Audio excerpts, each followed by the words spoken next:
ଅଇଁଠା ଦହିବରାକୁ ପୁଣି ଗ୍ରାହକଙ୍କୁ ବିକିଲେ ଦୋକାନୀ। ଦୋକାନୀଙ୍କର ଏଭଳି କାରନାମାର ଭିଡିଓ ଭାଇରାଲ ହେବା ପରେ ଉତ୍ତେଜନା। ଦୋକାନୀ କେନ୍ଦୁଝର ଜିଲ୍ଲା ଚମ୍ପୁଆ ଥାନାରେ ଅଟକ। ଚମ୍ପୁଆରେ ଜଣେ ଦହିବରା ଦୋକାନୀଙ୍କର ଏକ ଘୃଣ୍ୟ କାରନାମା ସାମ୍ନାକୁ ଆସିଛି।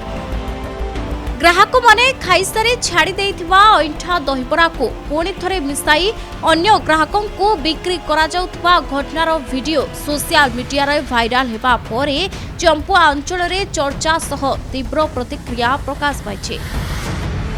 ସୂଚନା ଅନୁଯାୟୀ ଚମ୍ପୁଆ ବସ୍ଷ୍ଟାଣ୍ଡ ସାମ୍ନା ରାସ୍ତା କଡ଼ରେ ଥିବା ଏହି ଦହିବରା ଦୋକାନୀ ଏଭଳି ଘୃଣ୍ୟ କାରବାର କରୁଥିବା ବେଳେ କେହି ଏହାର ଭିଡିଓ କରି ସୋସିଆଲ ମିଡିଆରେ ଭାଇରାଲ କରିଥିଲେ।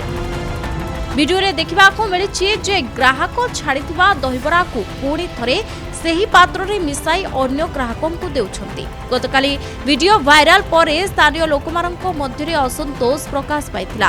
ଆଜି ସକାଳୁ ଉତ୍ତ୍ୟକ୍ତ ଲୋକେ ଦୋକାନୀଙ୍କୁ ଘେରାଉ କରିବା ସହ ଉତ୍ତମ ମଧ୍ୟମ ଦେଇଥିବା ମଧ୍ୟ କୁହାଯାଉଛି। ପରେ ଖବର ପାଇ ଚମ୍ପୁଆ ପୁଲିସ ଓ ଏନ୍ଏସ୍ସି କର୍ମଚାରୀମାନେ ଘଟଣାସ୍ଥଳରେ ପହଞ୍ଚିଥିଲେ। ଦୋକାନୀଙ୍କ ଦୁଇ ଚକିଆ ଜାର ସହ ବିକ୍ରି ପାଇଁ ରଖାଯାଇଥିବା ସମସ୍ତ ଦହିବରା ଓ ଅନ୍ୟାନ୍ୟ ସାମଗ୍ରୀକୁ ପ୍ରଶାସନ ପକ୍ଷରୁ ଜବତ କରାଯିବା ପରେ ପ୍ରସ୍ତୁତ ଖାଦ୍ୟ ନଷ୍ଟ କରାଯାଇଛି। ଚମ୍ପୁଆ ପୁଲିସ ସମ୍ପୃକ୍ତ ଦୋକାନୀ ରମାକାନ୍ତ ଖୁଣ୍ଟିଆଙ୍କୁ ଥାନାରେ ଅଟକ ରଖି ତଦନ୍ତ ଚଳାଇଛି। ପୁଲିସ ଘଟଣା ପରେ ଖାଦ୍ୟ ସୁରକ୍ଷାକୁ ନେଇ ସାଧାରଣ ଲୋକଙ୍କ ମଧ୍ୟରେ ଚିନ୍ତା ବଢ଼ିଛି। ଖାଦ୍ୟ ବ୍ୟବସାୟୀଙ୍କ ଉପରେ ନିୟମିତ ଯାଞ୍ଚ ଏବଂ କଡ଼ା କାର୍ଯ୍ୟାନୁଷ୍ଠାନ ଦାବି କରିଛନ୍ତି ସ୍ଥାନୀୟ ବାସିନ୍ଦା। ଲୋକଙ୍କ ଅଭିଯୋଗ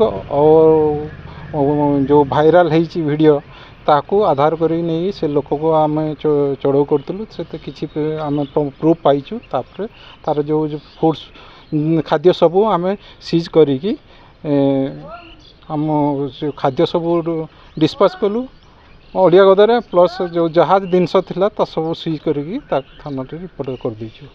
नहीं आगु आम थर्मोकोल व्यवहार न करने अवेयरनेस करूँ नोटिस भी करूँ कि नाला से लोक अभियोग अनुजाई आम कर।